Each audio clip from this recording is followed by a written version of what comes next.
Good morning, good afternoon, and to some of you, good evening, and welcome to another episode of This is Revolution Podcast, Saturday Free Show. We call this the Saturday Free Show because we do not stop at an hour and go into the patron bonus champagne room.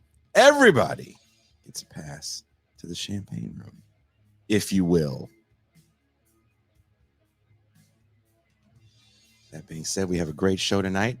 Thank you for the patrons that joined us last night for movie night, where we watched one of my favorite films, Hollywood Shuffle, and then had a fun discussion afterwards.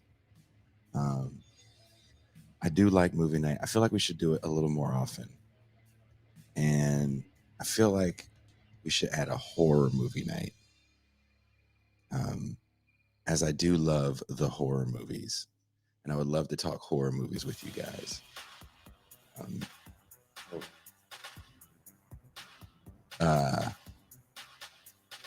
So if you guys want to do a horror movie night as well, in addition to, drop a comment and say, yes, Jason, let's do horror movie night. If I get 10 yeses, I will add another night to the already busy schedule that we have here at This is Revolution. Speaking of busy schedules, let me bring in my homie, my co-host, my dog, who I hope is finished with the book and working on his book review. Please welcome the man of the Mau Mau Hour, the Pascal Robert. Greetings.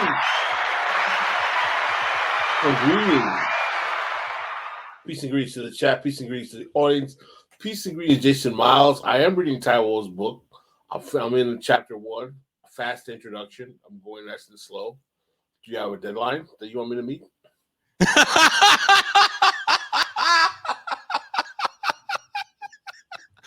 How is it? How is the first chapter? It's very status quo. It's rad lib speak, and I'm realizing that rad lib is the new term of art for people who posture left but are really liberal. And it's very much rad lib kind of you learn race talk that we're not, we don't really, get too much into here. But no. Listen, Jackie Luqman is here, and it's reason to celebrate. So I don't want to dampen the day with a book that I'm not looking forward to reading anyway. Because Jackie Luqman is here. And Jackie Luqman is one of my. Everyone who knows, whenever Jackie Luqman is on the show, I'm happy because she's one of my favorite media personalities. I love her coverage on Sputnik, on Black Power Media, wherever she from the Real News.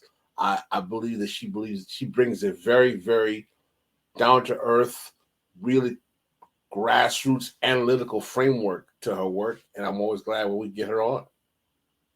Well, speaking of another person who we love his work, he has wonderful hair. He is the only one of us with hair, and that is why I secretly hate him. Hate with capital H, because he's got hair. Please welcome Marcus of the Left Flank Vets.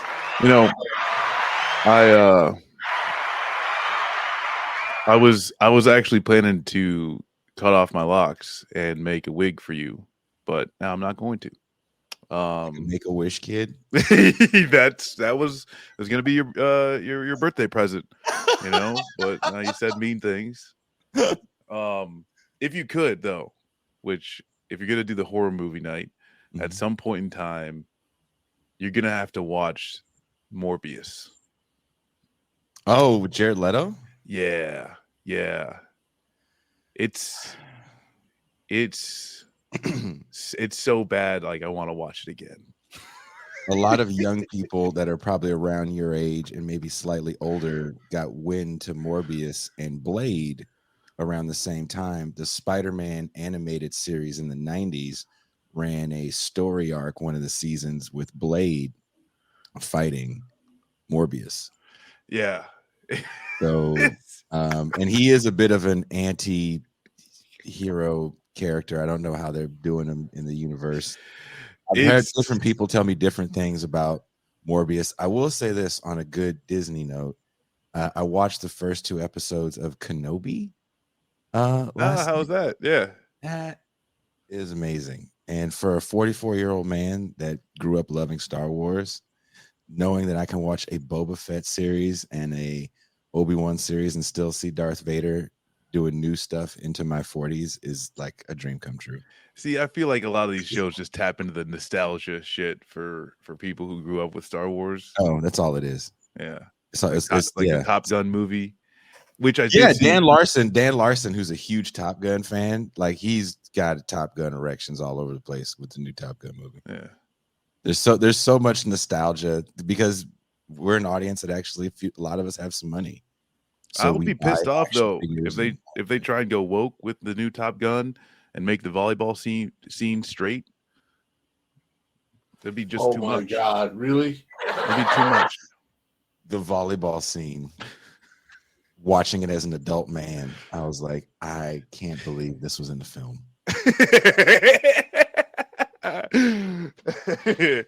All right, let's bring in Jackie.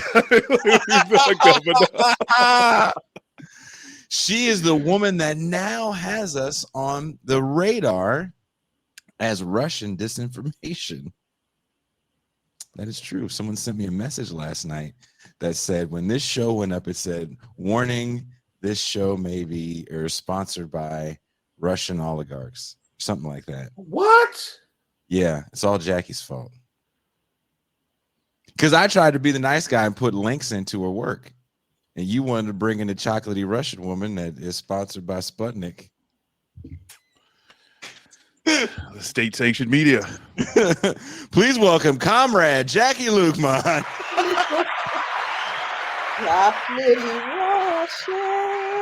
I know, right? That sounds like some kind of 70s kind of like chocolatey Russian.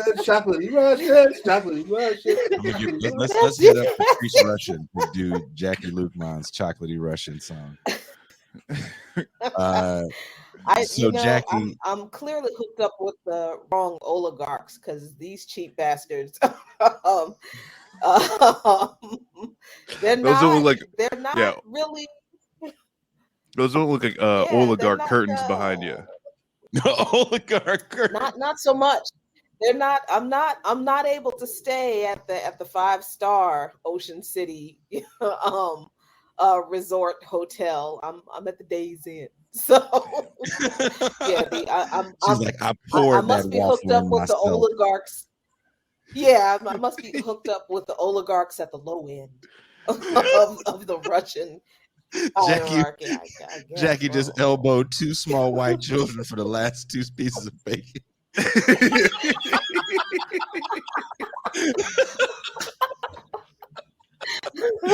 dropped the people's elbow on an 8-year-old. You better not look at that apple fritter. You better not look at it. Excuse me, ma'am. Can you reach that? I sure can.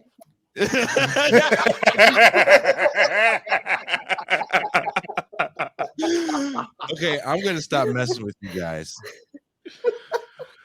So Jack, why did he just run off? Wow, Jason just cut out. Jacqueline, you have been doing some traveling as of late to countries that are, let's just say, on the State Department radar, not for some good things. But we don't care what's on the State Department radar because we actually like these countries.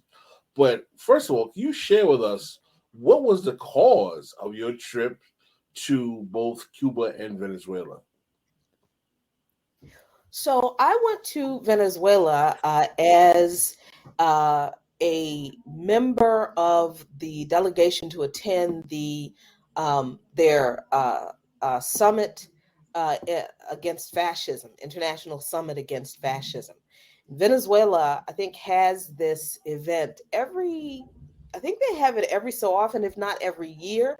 But this year was the 20th anniversary of the U.S.-backed coup that was failed and overturned by the people in Venezuela. So this summit in Venezuela was all about the ongoing fight against fascism in Venezuela, the involvement, the interference of the U.S. government in Venezuela, always trying to overthrow their government, and really gave in-depth information about that coup in 2000 that we, of course, never heard here. So that was the Venezuela trip.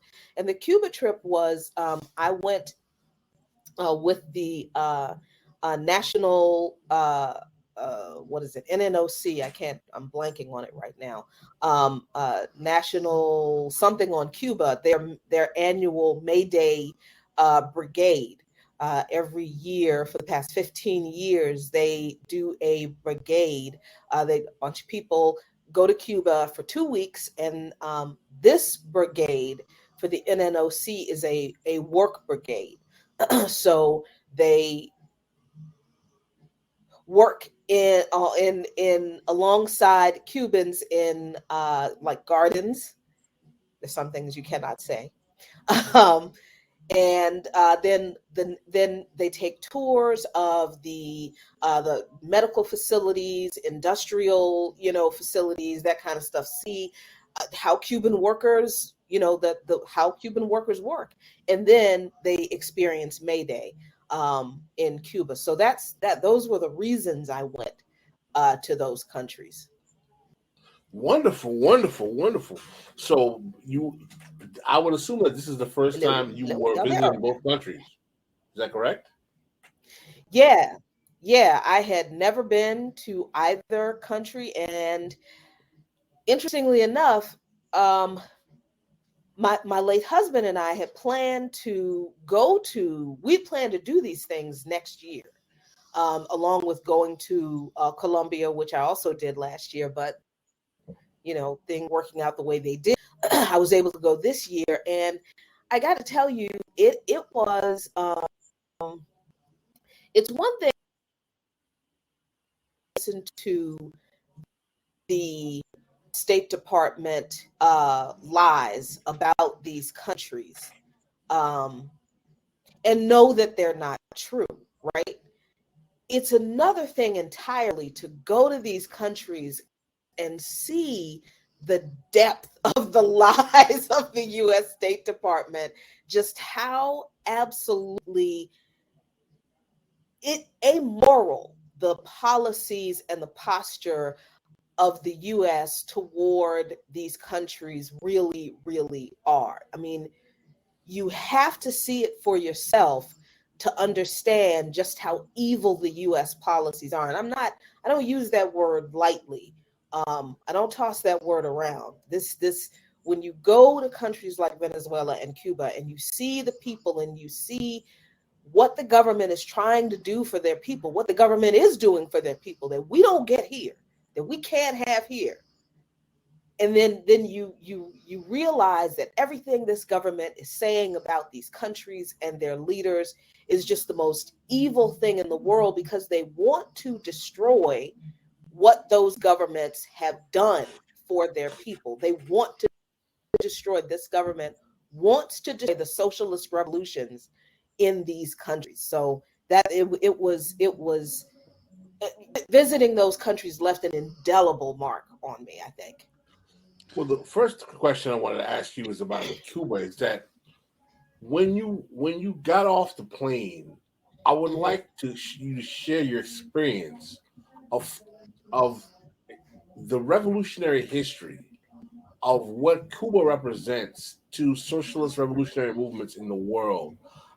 When do you get a sense when you are in the country that history becomes part of just the atmosphere that you're in? When do you feel the connection to that? Man, it's wild, because when I get off the plane in Cuba, it's like it is like it's kind of like an environment that I'm not like used to. We in this country are very used to things being state of the art, and everything is quote unquote orderly, and there's kind of a level of chaos almost to getting into the port and getting your luggage. And then you see all of the Cuban people who are bringing with them like these massive, massive packages of goods that they're bringing back to their families, right? In Cuba.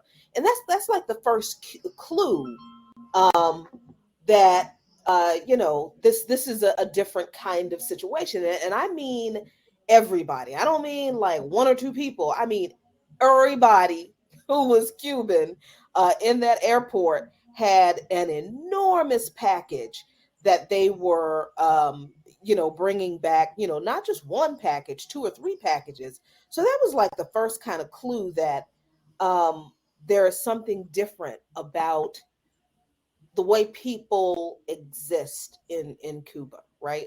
And that wasn't like a good or a bad thing. That was just something that I really noticed. And then the first encounter I had with someone with a Cuban, which was very interesting, was the facility where we were staying, the camp where we were staying. I was supposed to fly in.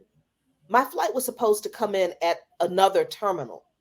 It was on my itinerary that I was supposed to come in at another terminal. For some reason, my flight came in at a different terminal. So they didn't know that I was there. I didn't know that I needed an internet card. Your American cell phone there is no cell phone carrier that will work in Cuba.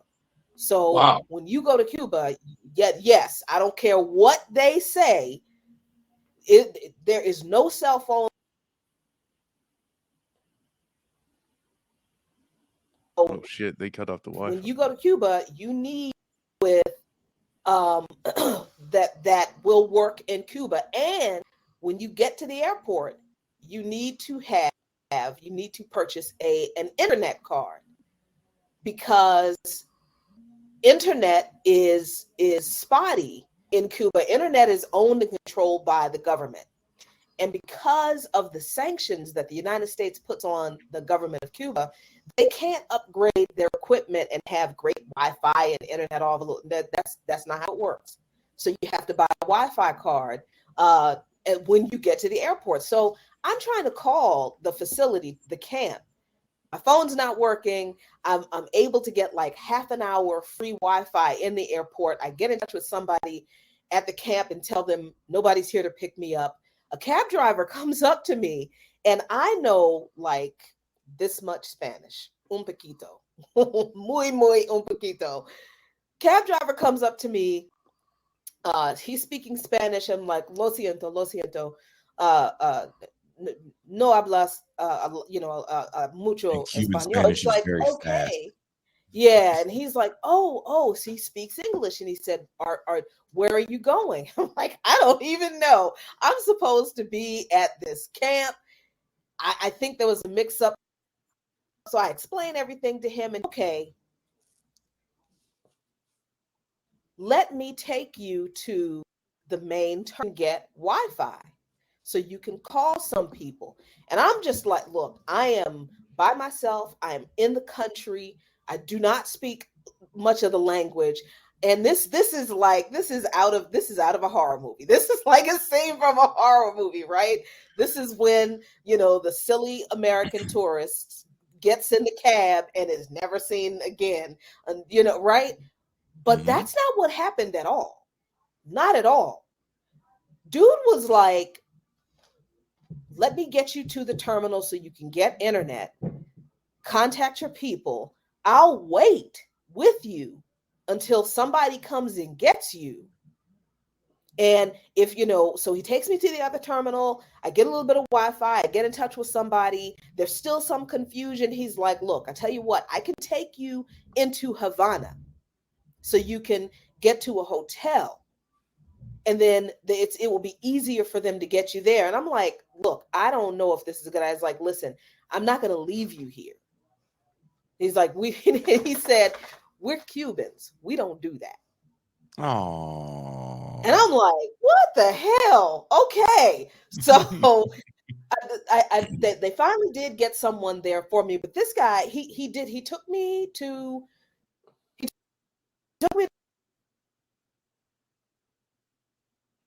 She brought the Cuban Wi-Fi back. I said, how much do I owe you? And he's just like, 20 American. Now look, yeah, that was a lot of money in pesos, but I was going to give him anyway. I was going to give him 20 anyway.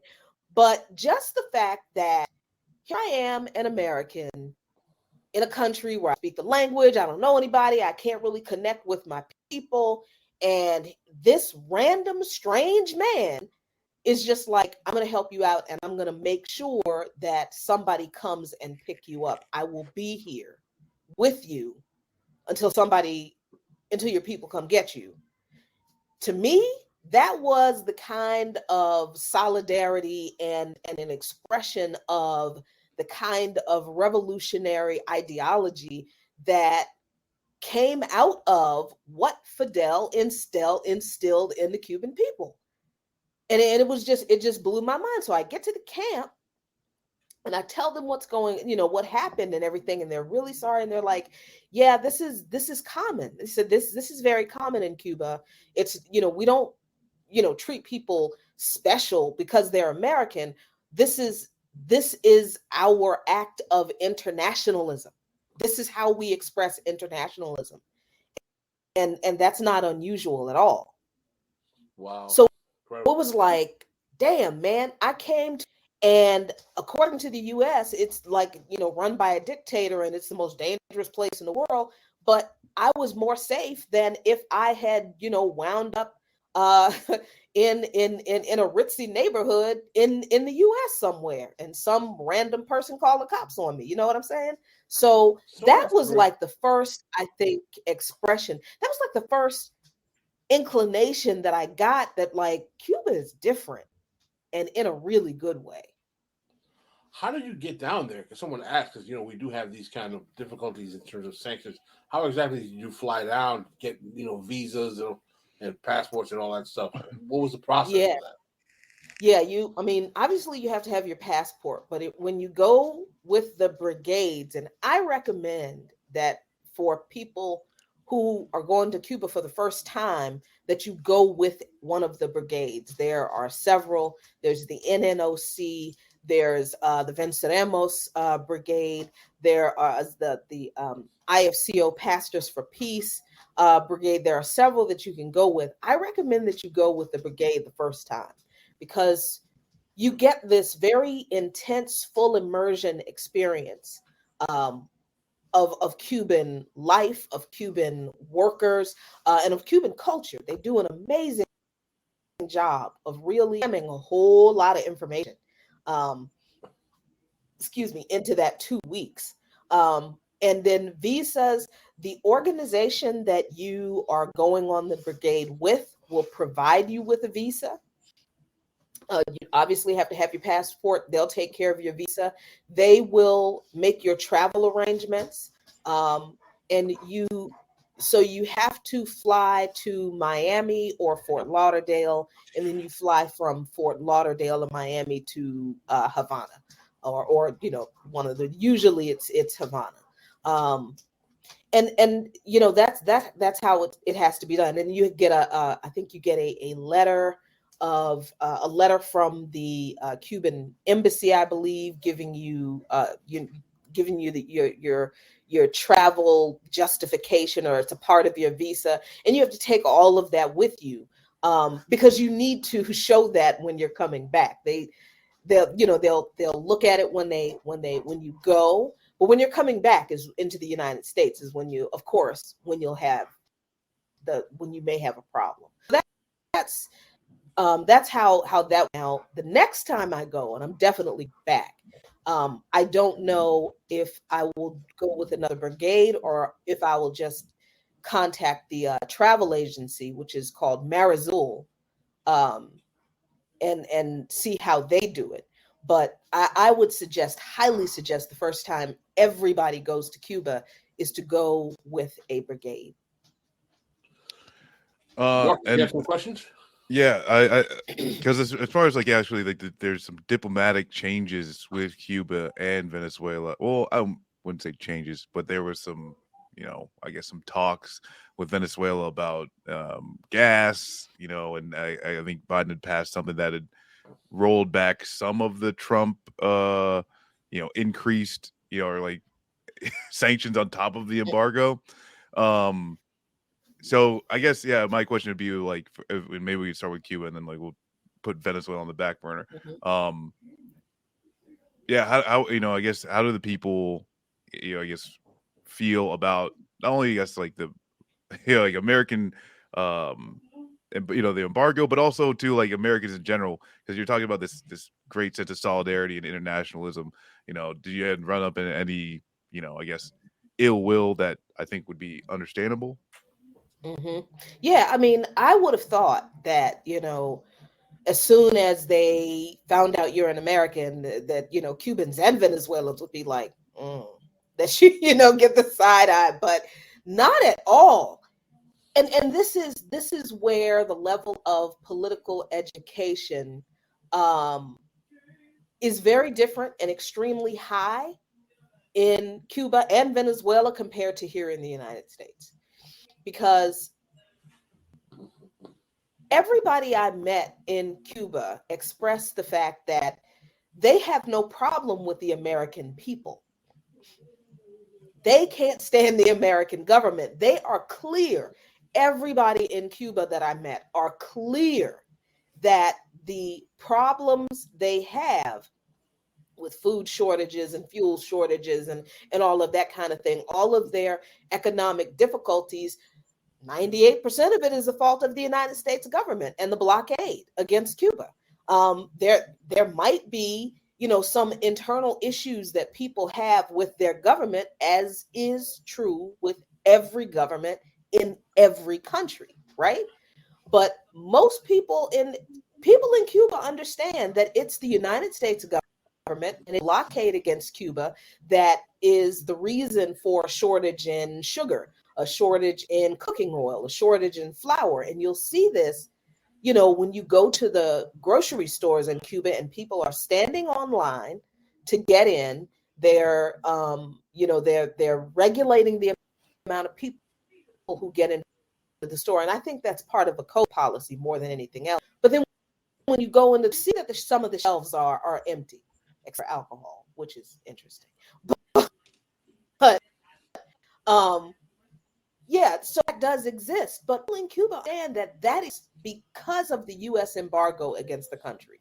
So people in Cuba, I don't care who the people, from the people who are like the public works guys who are working on cutting the grass in public spaces, literally with machetes and sickles, because the country can't import equipment like, lawnmowers, weed trimmers, the kind of shit that we're used to. They understand they have to do it that way because the U.S. government and their blockade will not let their government import this information in this equipment. The people in the countryside who have small farms and larger farms that are a part of the like national organization of peasant farmers that literally helps feed the country. They till their fields with oxen and horses, right? And they understand that they have to do that because their government is not allowed to import farm equipment because of the US blockade against their country. And interestingly enough, a byproduct and an unintended consequence of the blockade has been this incredible ingenuity and self-reliance that the Cuban people have had to develop in order to survive. So you see that in the way that these small farmers, I mean, everybody has livestock. Everybody has either horses or oxen. You see people with tilled farms, like literally almost on almost vertical sides of hillsides. That they're places that a farm equipment could have never gotten to safely, but they're able to farm in places where an oxen can go, where horses can go. So, you know, people in Cuba they're extremely proud of their revolution, and they have every right to be, because they defeated the imperialist US and its allies. They kicked them the fuck out of their country because they did not want the US and its allies and the mob. Don't forget that the mob, the US mafia, was very involved in the exploitation of and the oppression of Cuban people. So these people are very proud that they defeated US imperialism. And when you learn the history of that revolution as you go throughout the country, and this is where being on the brigade will be very helpful, because they take you some of the different kind of programs. Different brigades go to different places.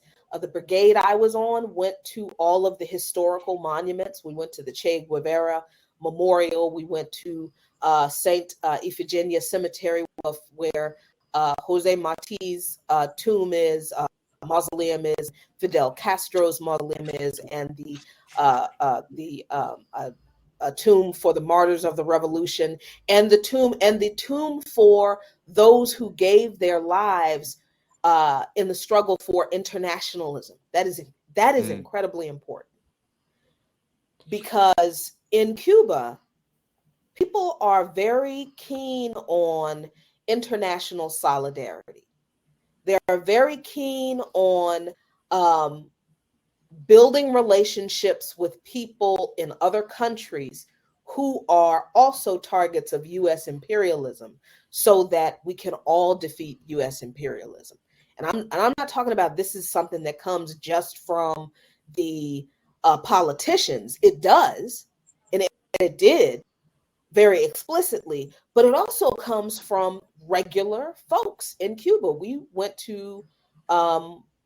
were hosted by one of the community committees for the defense of revolution, one of the neighborhood block parties. And there was this elderly man who, for some odd reason, really, really needed to talk to me. He invites me into his daughter's house, and then people open their homes and they invite us into their homes, and we sit down and we talk and we eat and we drink and we, all this kind of stuff. So he shows us, he's showing me all of his medals and all of his accolades, his awards that he received during fighting in the revolution. And he showed me his medals fighting in Angola. And he showed me his uniform when he fought in Algiers. And then he showed me a picture of his late wife. And he said, obviously in Spanish, "This is my wife. This is my love. She's away, but she was mulatto." And at first, as an American, it's like, well, why do you need to tell the Black girl that you were married to a mulatto, right? But the point he was making was that, and he said, Cubans and Africans are united. We owe Africans so much. So Africans and Cubans are united. And that just blew my mind, where we think of as we don't think of Cuba as African at all, but Cuba is a Black ass country. There's a whole bunch of Africans in Cuba. And then we do not think of the Cuban Revolution as having anything to do really with Africa and the liberation of Africa. But if you know history, you understand that Fidel and also Russia had several African countries fight against their former colonial masters for their liberation. And they continue that solidarity today. So you go to Saint Iphigenia Cemetery, behind Fidel's tomb, this a monument to the martyrs who gave their lives in the struggle for internationalism. Most of those people died in the campaigns in Africa. And internationalism was incredibly important to Fidel Castro. So these kinds of ideologies that that we saw reflected in the monuments in Cuba, we also saw reflected in the Cuban people, everyday folks. And it was, I mean, it was like being in Cuba is like, feel like being more free than I've felt anywhere else that I've been.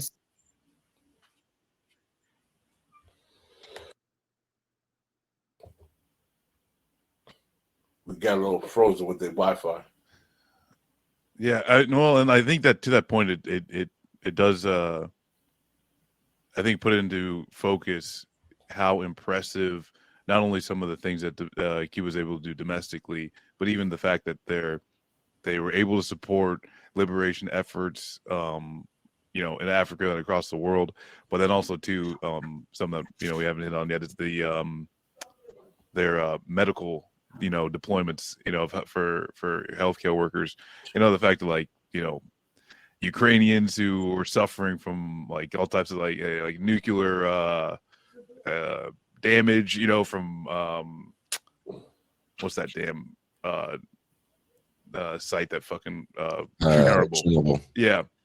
And just like countless lists of deployments in like Venezuela, Brazil, all Well, over they the built place. that airport in, or they helped build that airport in South Africa.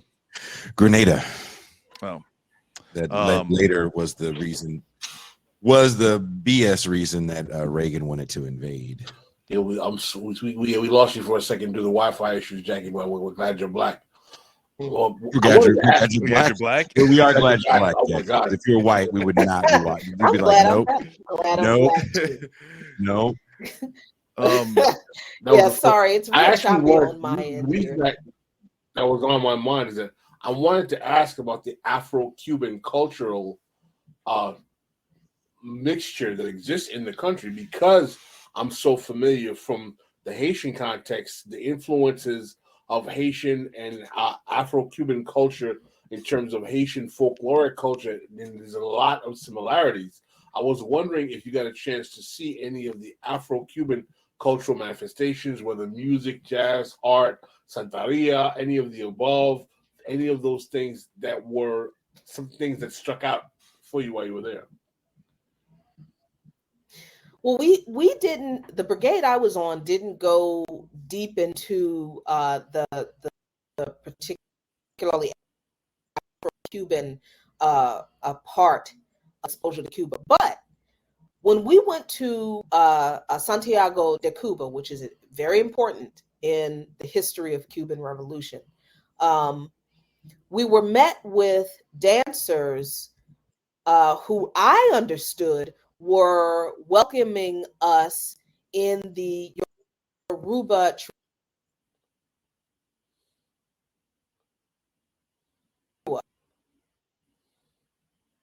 Orisha Elegua welcome us, and I'm standing there and I'm seeing all of these black people doing this dance that I know very well is Yoruba and very African, and and I'm telling people, oh, the drummers who are singing and drumming, they are singing that Elegua well, because I kept hearing them say Elegua.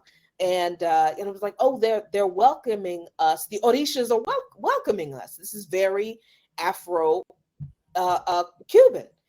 And some folks, because everybody on the brigade is not of the same political. That's the people on the brigades can be a mixed bag. And like, oh, I don't know what that is. And I'm like, well, I do. This is real African. These are Afro-Cubans, and that one of the dancers was actually a representation of Elegua, who is dancing and welcoming people. So that struck me, and that was really cool. And then we met the provincial government of Santiago de Cuba, which includes a member of the provincial government, pro-Cuban woman, And she was really her. I'm blanking on her name right now, but she's really fantastic. I had to got a chance to talk to her for just a couple of minutes at a reception that they gave us when they welcomed us, and and she said, I really hope that you come back. And I said, so how difficult would it be for me to relocate here? Wow. And she was actually really tickled. And she said, look into a bird visa when you're ready to retire. And I got 5 years. Okay.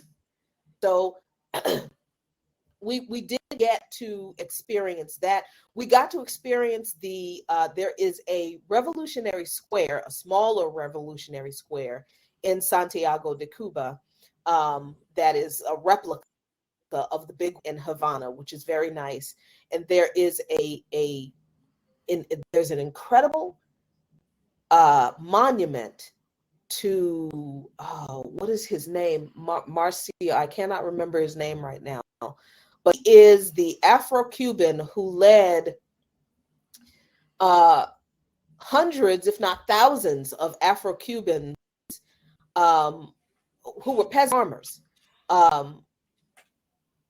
in the rebellion against Spain in the 1800s, and defeated many of the Spanish forces, and all on horseback. They rode not over 900 miles, fighting and defeating the Spanish forces on horseback. And there were mostly, if not all, Afro-Cuban forces. There's a big ass monument to, his name is escaping me right now, clearly Afro-Cuban, in the middle of Cuba. So this government completely erases the connection of Africans in this country to Africans in Cuba, to Africans all over the world. And that's intentional. That's intentional. When you talk to regular Cubans, most of them, I mean, look, there are some right-wing gusanos in Cuba who hate Castro and who are in league with the U.S. government. Excuse me, absolutely. But most Cubans are very proud of the history of Afro-Cubans and their revolution. It's not like this separate part of the history that they have to, it's not like a footnote, oh yeah, Cubans did this. It's like, no, the Cubans did this, and this, and then we see that this person Afro-Cuban, and they're like, well, yeah. So it is a very feel about history of this country, what Black people did throughout that history here, as opposed to talking about the history of Cuba and seeing the clear presence of Afro-Cubans all throughout that history in Cuba. Does in the visit you went on, did they? And you mentioned that you'd met one of the local leaders, and from my understanding, like the Cuban, obviously the governmental structure is way different than how it is in the United States. Did you get to kind of like go through and like they teach you how those structures work, and kind of how people are actually engaged, with the political process, throughout? Yeah. The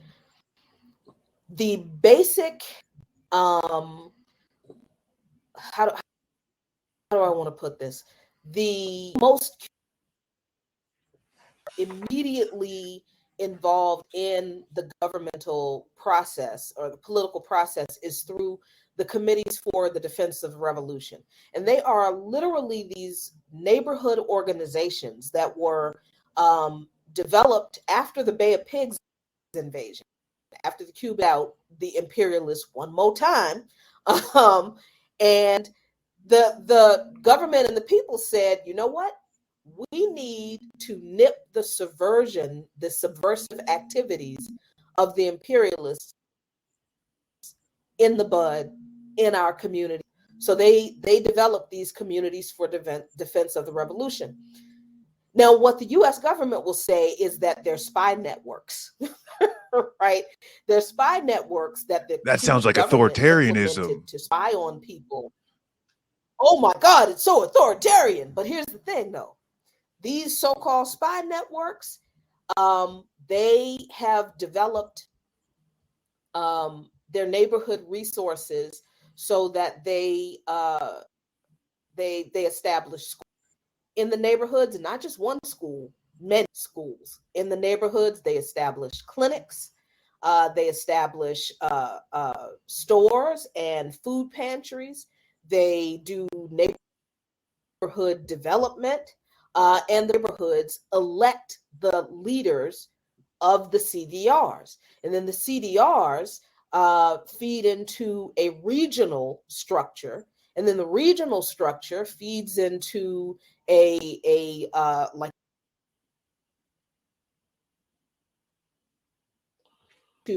Oh, yeah. Got a little bit of a.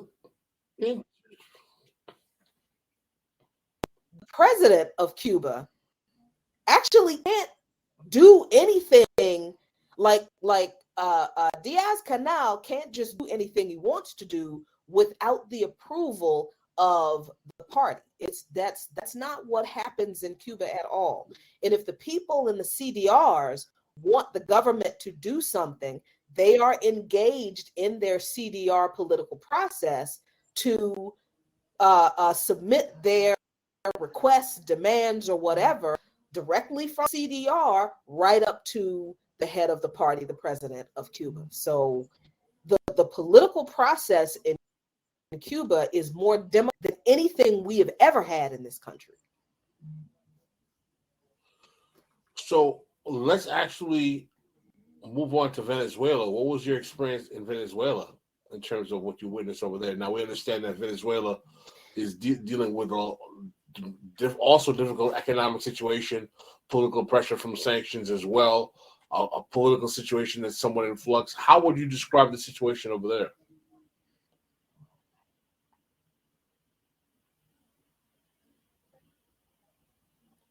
Was kind of a little bit different because we were a part of because we were a delegation that were, specifically for, this conference.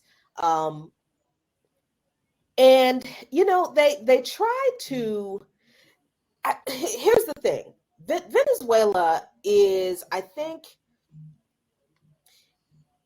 I won't say that their position is more precarious politically than Cuba's is, but Venezuela does have they did have that U.S. propped up fake president, right? That the United States, Juan Guaido, that the United States kept and continues to try to make legitimate, but the situation that the United States has created with their proxy war in Ukraine has forced them to really back off dealing with him at all. So now they're being forced to deal with the actual president of Venezuela.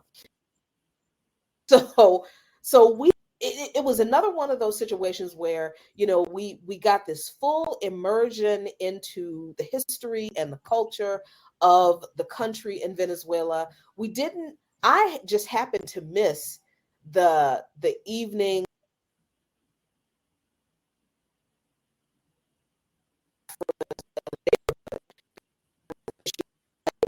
I missed my flight. We did get to see the neighborhood where Hugo Chavez is buried, his tomb, and the museum there in that neighborhood. It is a predominantly poor neighborhood, very unlike the way people in this country honor their heroes, where, there's this exclusive area where people put. No, Chavez was a man of the people. So his tomb and and the museum to his life and the revolution that he led, the Bolivarian Revolution, is in the neighborhood among the people that he fought for. And they are very, very proud of that legacy, of that revolution. You can walk up to particularly older Venezuelans and ask them how they feel about Hugo Chavez, and these people will cry. They love that man so much. They still revere him and honor him for what he did in elevating marginalized people, indigenous people, Afro-Venezuelans, the elderly and the poor, bringing them out of the margins into the mainstream of Venezuelan society, which is absolutely U.S. government wanted, which is why they tried to coup him in 2002. So you didn't get a whole lot of experience in the neighborhoods in Venezuela, and I think that was just because that's just how the thing was set up. But they did give you a lot of experience into the history and the culture. You got to see a lot of that. You got to learn way about that coup in 2002, that stuff that I never knew, like the fact that Chavez was imprisoned, and they think that they were about to execute him. And the coup in 2002 is actually, they call it the first media coup of the 20th century, because what happened was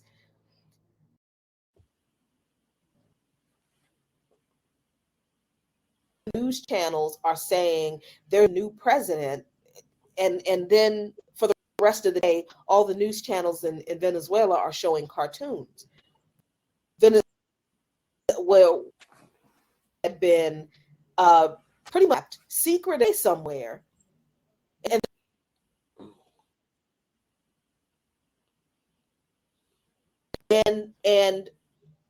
with the Venezuelan people, rewrote the Constitution of Venezuela.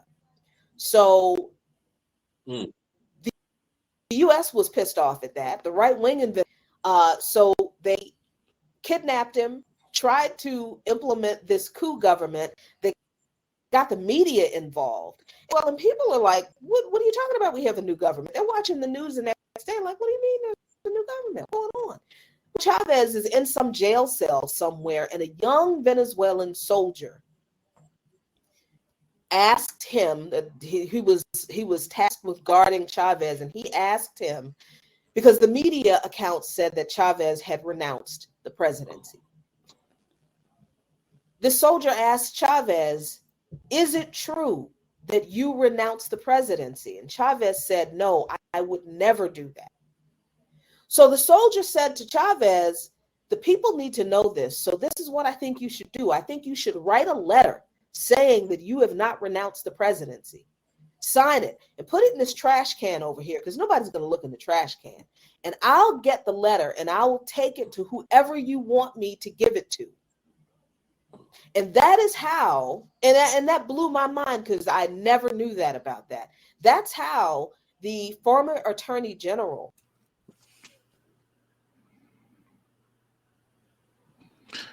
come on. The thing, Hugo Chavez has.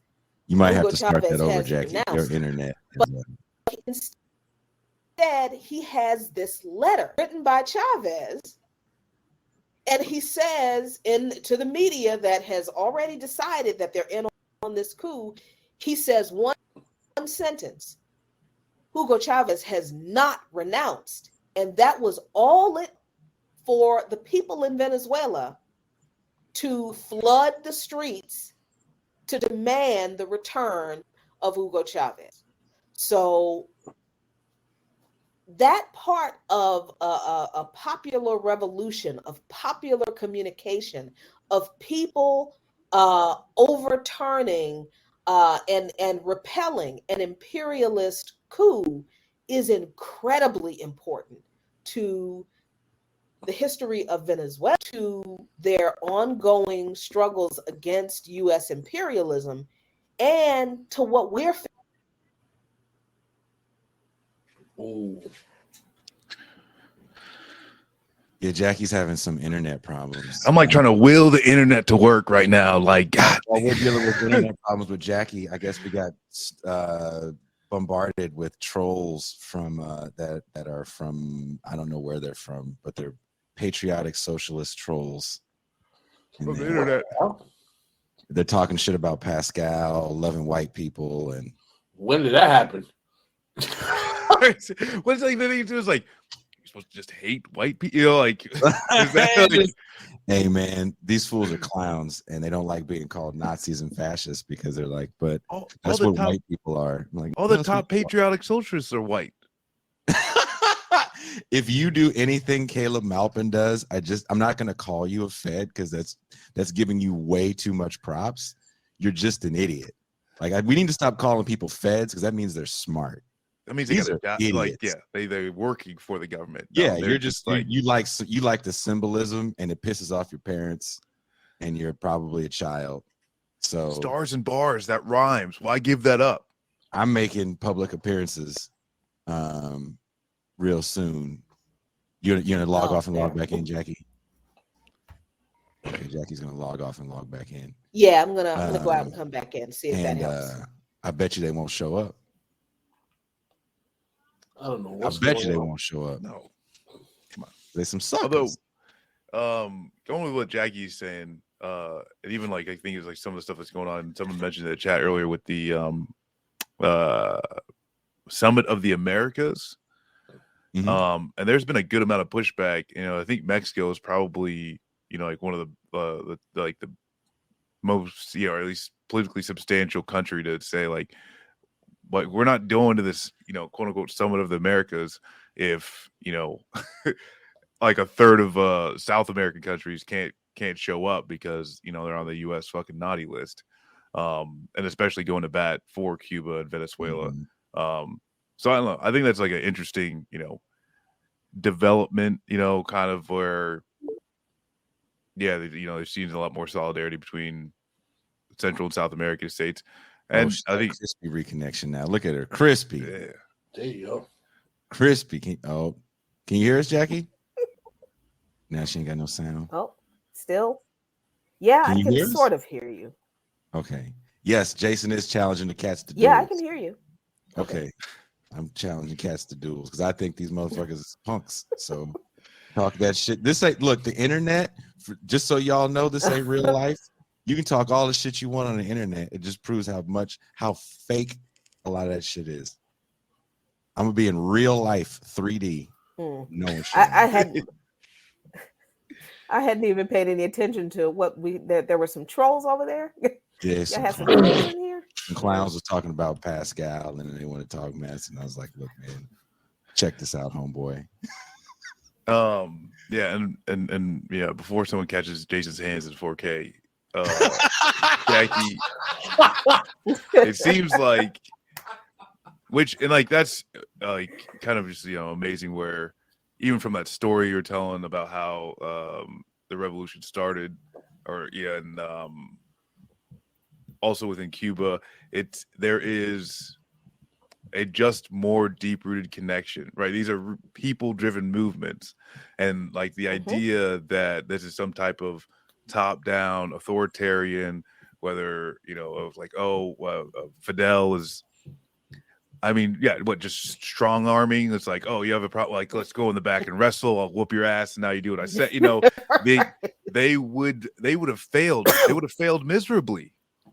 They would have been, we would have no idea who these people were. They would have failed miserably had it not been for the support of the people.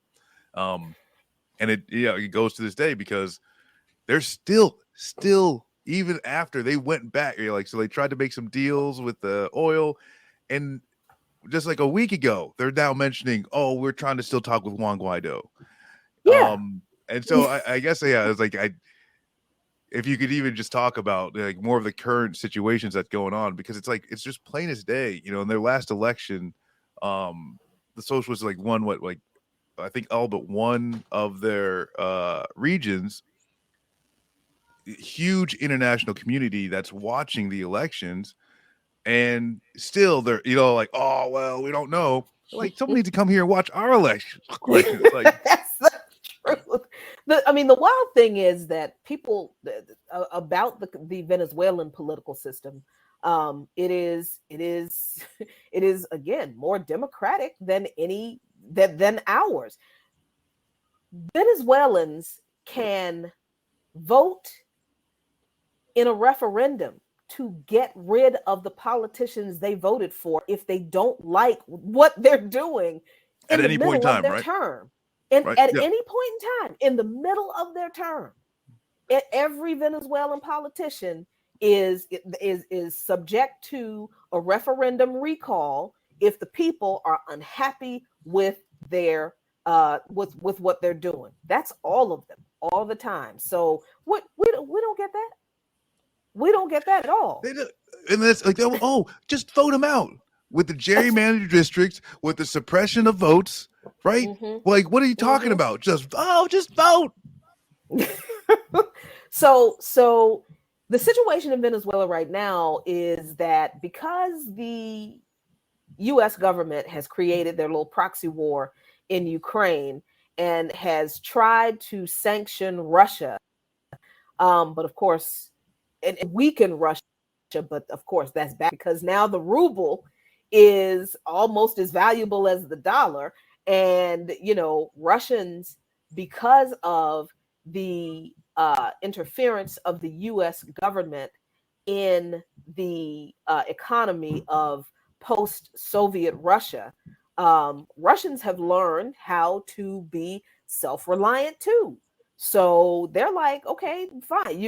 You gonna close McDonald's? Cool. We got Uncle Vanya.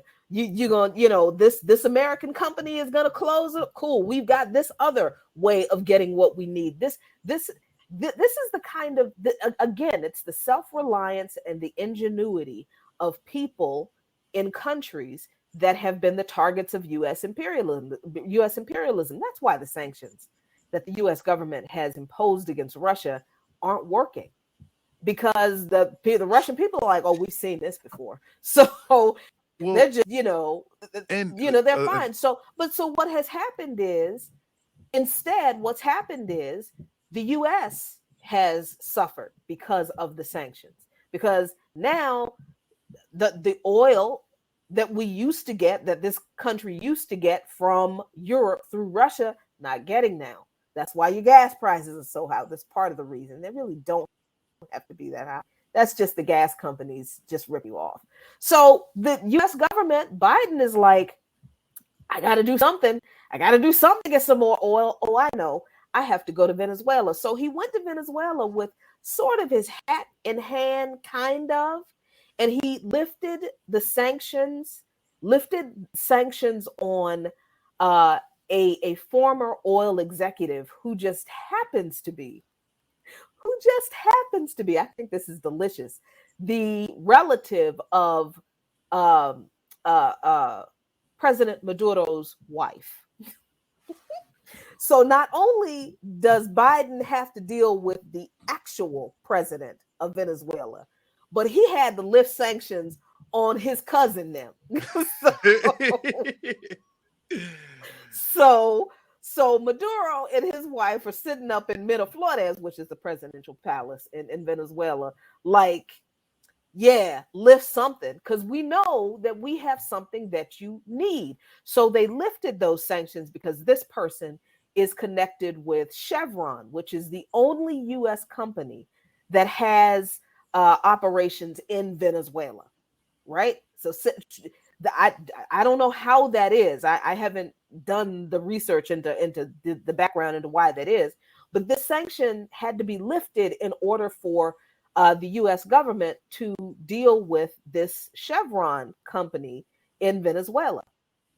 So this is not a lifting of the other hundreds of sanctions against Venezuela. It may provide the Venezuelan government with another stream of revenue to bolster the socialist programs that are paid for by the revenue from PDVSA, which is the Venezuelan state-owned oil company, right? So this is not something that the Biden administration wanted to do. They did not want to do this, but they understand that politically, and because the Summit of the Americas is such an absolute fantastic disaster, because the Biden administration refused to invite Venezuela, Cuba, and Nicaragua. So now the other global South countries and the Caribbean nations are like, guess what? We're not coming either.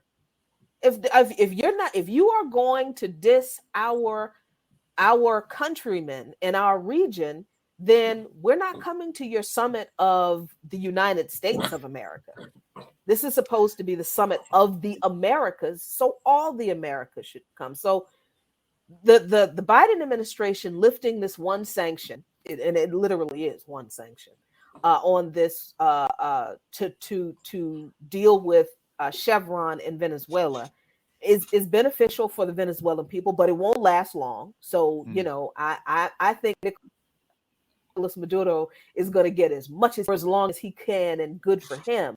But also it is an informal kind of way of the Biden administration that Nicolas Maduro is the duly elected president of Venezuela, because Juan Guaido ain't making this deal, right? That's like, if you could get it from Juan Guaido, if you could get the oil from Juan Guaido, they would have. Get the oil from your boy. Exactly. But he don't run shit. He don't run. And when you talk to Venezuelan people, they are like, we hate that dude. We like, right. What of all the people the United States have propped up, that dude? So people in Venezuela are very clear about who their president is. They are very clear, like people in Cuba, they are very clear about understanding that imperialism is the problem. They recognize that they have a right wing in their country that has privatized a lot of the other industry, like agriculture and manufacturing.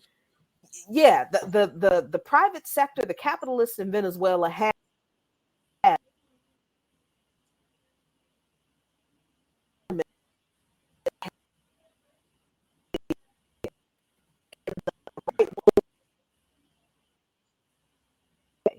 and the people in Venezuela are very, very clear about this, but they know very well that their main enemy, the primary contradiction for them, is U.S. imperialism. Then with the U.S. lifting remittance limits and travel restrictions for family members of Cubans, that's also a part of this, the U.S. government having to make some concessions to Venezuela and Cuba, because the U.S. government's backed itself into a corner with their proxy war in Ukraine and with their shitty policy trying to exclude these countries from the Summit of the Americas. That's backfiring spectacularly. What it seems like is that the current realpolitik about what's going on with Russia and Ukraine has forced the United States to do a scramble for allies, if you will. In that absolutely. The normal situation in which people who were considered to be outside the framework of the sphere of influence that can be trusted to deal with the United States, the realpolitik is forcing them to have to search for people they can deal with, because they need resources to shore up the gap that's being made by their inability to get those resources from Russia or surrounding countries, whether it be oil or wheat or corn or a variety of other commodities that are coming out of the Russia-Ukraine sphere. The United States now is having to try to recalibrate itself to deal with these countries that normally were considered outside of the proper normative functioning of diplomacy, because all the allies are short now in terms of who we can get these resources from. Yeah, absolutely true. And the interesting thing is that every other country sees, the idea that the United States keeps saying things like, oh, the world condemns Russia. No, the world does not. The world does not condemn Russia. There are over 150 countries in the world. Most of those countries are not condemning Russia. Most of those countries are condemning the United States. So what the United States has done with this proxy war in Ukraine against Russia is not to turn the world against Russia. The United States has caused the march toward multipolarity to speed up.